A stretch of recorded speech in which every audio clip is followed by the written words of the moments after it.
BBC Urdu के programme Sarveen में खुशामदीद। हमारे लंदन स्टूडियो से मैं हूँ खालिद करामत। पाकिस्तान में माहिरीन का कम वसाइल और ज़रई पैदावार की वजह से फूड सिक्योरिटी के बारे में खदशात का इजहार, मगर कुछ फार्म्स कम वसाइल के बावजूद पैदावार कैसे बढ़ा रहे हैं। दुनिया भर में ज़राअत के मुतबादिल तरीके अपनाए जा रहे हैं ताकि पानी की किल्लत, मौसमी तब्दीलियों के बायस कम होती हुई ज़रई ज़मीनों के साथ बढ़ती हुई आबादी के लिए खुराक की तलब को पूरा किया जा सके। पाकिस्तान में ये कोशिशें ज़्यादातर निजी सतह पर की जा रही हैं। सिंध के ज़िला सांगड़ में एक नौजवान ने अपने तौर पर वर्टिकल फार्मिंग का कामयाब तजर्बा किया है। वर्टिकल फार्मिंग क्या है और किस तरह ये कम अखराजात और महदूद पानी में कामयाबी से काश्त करती है, देखिए सांगड़ से रियाज सोहेल की रिपोर्ट। इस तरह फ्रूट है, जो एक क्वालिटी का फ्रूट हो उसको अलग कर लेना। गर्मी की जो क्रॉप होती है वो हम सर्दी में कर लेते हैं, तो हमें 2 महीने 1.5 महीने अर्ली हमारी फसल आ जाती है, उससे हमें रेट बहुत ज़्यादा अच्छे मिलते हैं। मेरा नाम मोहम्मद अदील खान कायम खानी, डिस्ट्रिक्ट सांगड़ सिंध से मेरा ताल्लुक़ है। तकरीबन गुज़िश्ता 5 साल से मैं काश्तकारी के शोबे से वाबस्ता हूँ और मैं ऑफ सीज़न वेजिटेबल्स जिसमें खीरा, तुरई, करेला और भी कुछ चीज़ें वो हम ऑफ सीज़न यहाँ पर कर रहे हैं। तो ये हमारी खीरे की क्रॉप है। तकरीबन हमें इसके तकरीबन कोई 3.5 महीने हो गए हैं। मैंने 2 एकड़ में 1600 मन से 1800 मन तकरीबन मैंने खीरा ले लिया है और एवरेज मेरा 1100 से 1200 रुपये पर मन का रेट गया है। तो 20-1 लाख रुपये मैंने 2 एकड़ में इसमें बनाए। तो मेरा आप ख़र्चा सारा निकाल दें तो 5-5.5 लाख रुपए मेरा खर्चा बनेगा या 7 लाख रुपए बनेगा। तो मुझे 4-5 लाख रुपए पर एकड़ इसमें सेव कर सकता है। जो हम ट्रेडिशनल क्रॉप लगाते हैं वहाँ 30 से 40 हज़ार से ज़्यादा नहीं होता है।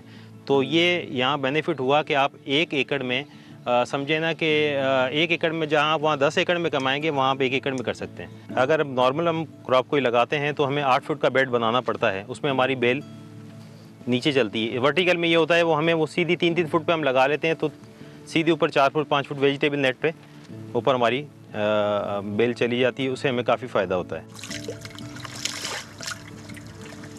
हमारा पानी भी बचता है, फर्टिलाइज़र भी बचता है, पेस्टिसाइड वगैरह भी बचती है और लेबर भी बचती है। बांस की टाइप की पतला एक बांस होता है, ये मिल जाता है तकरीबन आप समझे ना 50,000 रुपये एकड़ का ये बांस मिल जाता है। 50,000 रुपये एकड़ का ये पॉलीथीन है। बाकी वेजिटेबल नेट जो ही लगी हुई है इस पर हम क्रॉप हमारी हैंग होती है, ये हर क्रॉप के बाद हम इसे ख़त्म कर देते हैं। तो हमारी टोटल इन्वेस्टमेंट आप समझे ना एक वन टाइम हमारी इन्वेस्टमेंट है 1 लाख रुपए एकड़ पे। अब इसकी पिकिंग करवा देना। ये खीरा जो भी है हमारा 10 दिन 15 दिन जो भी है, इसमें जो भी क्रॉप मैच्योर हो जाती है, जब हमारी फ्रूटिंग पे आ जाती है, पिकिंग शुरू हो जाती है, तो हमें तकरीबन 30 से 35 लोग चाहिए होते हैं ये 20 एकड़ पर। जब हमें अर्निंग अच्छी होगी तो हम अगलों को भी अच्छा पे करेंगे, फिर इसलिए कोई इशू नहीं होता। नॉर्मल क्रॉप में हमारा ये होता है इतनी अर्निंग होती नहीं है, तो इसलिए फिर वो बंदा उसी में देखता है कि कहाँ से मैं सेविंग करूँ, वो ज़्यादा पे भी नहीं करता, वो इतना ज़्यादा इसको कमाई भी नहीं होती है। और इसी बारे में मज़ीद बात करने के लिए इस वक्त हमारे साथ इस्लामाबाद से बराह रास्त मौजूद है पाकिस्तान ज़रई तहकीकाती कौंसिल के सरबराह डॉक्टर यूसुफ ज़फ़र। डॉक्टर ज़फ़र, ताज़ा तरीन मरदमशुमारी के मुताबिक पाकिस्तान की आबादी 21 करोड़ है, तो खुराक के जो मौजूदा वसाइल हैं वो इतनी बड़ी आबादी के लिए काफ़ी हैं क्या?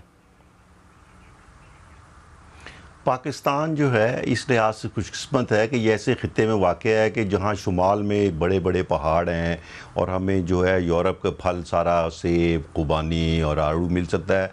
वहाँ एक तरफ जुनूब में हमारे बहिरा अरब के साथ साथ जो डेज़र्ट का एरिया भी है, जहाँ से हमें गर्म इलाकों के जो फ्रूट है वो भी मिल सकते हैं।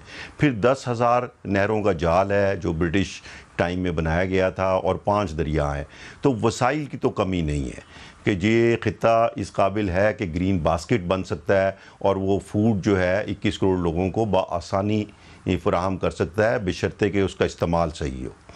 ठीक है, अगर आबादी में इजाफे की मौजूदा रफ्तार को देखें तो ये बताइए कि मुस्तकबिल में पाकिस्तान के लिए फूड सिक्योरिटी को यकीनी बनाने के लिए कितना वक्त दरकार होगा? देखिए, हुकूमत ने जो 2018 में मई में एक जामे फूड पॉलिसी बनाई, जो 70 साल में पहली दफ़ा फूड पॉलिसी बनाई गई। और फूड पॉलिसी के 4 बड़े मेजर पिलर हैं। एक तो अवेलेबिलिटी है कि आप पैदा कर सकें, दूसरा है जो सबसे इम्पॉर्टेंट है वो एक्सेसिबिलिटी है, यानी आपकी रसाई आपकी जेब में इतनी क़ुव्वत हो कि आप उसे ख़रीद सकें। और यहाँ हमारा पाकिस्तान में जो अनइक्वल डिस्ट्रीब्यूशन है, गैर मसावी तकसीम, उसका मसला है। तीसरा है फूड सेफ्टी और सिक्योरिटी का, कि जो आप चीज़ खा रहे हैं, दूध है, वो जो है साफ़ सुथरा हो, सेफ़ हो आपके लिए। और चौथा है कि सस्टेनेबिलिटी, के वो आपको हर वक्त मुहैया हो। तो इस पे हुकूमत ने एक अच्छी खासी पॉलिसी बनाई है, उस पर काम भी शुरू किया है, और उम्मीद ये है कि इसको बुरुए कार ला के पाकिस्तान जो है वो ना सिर्फ अपने 21 करोड़ लोगों को फूड सिक्योरिटी प्रोवाइड करे, बल्कि फार्मर की प्रॉफिटेबिलिटी और एक्सपोर्ट के लिए भी काम कर सके। अच्छा डॉक्टर यूसुफ, ये बताइए कि अगर ज़मीनी हक़ाइक़ को देखा जाए तो लगता है कि शायद सूरत हाल मुख्तलिफ है, ज़रा मुश्किल है।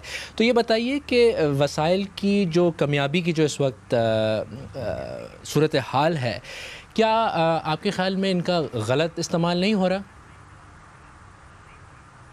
ये बहुत ज़बरदस्त बात है। ये असल मसला ये है कि इतना 140 मिलियन एकड़ फीट पानी अवेलेबल है दरियाओं में और नहरों में, लेकिन वो गलत इस्तेमाल की वजह से उसमें से तकरीबन 60 से 70% जो है वो ज़ाया हो रहा है। बेतहाशा पानी हम ट्यूबवेल से निकाल रहे हैं। इसी तरह ज़मीन जो है कॉलोनियों में तकसीम हो रही है और उन पे उनके लेवल नहीं है।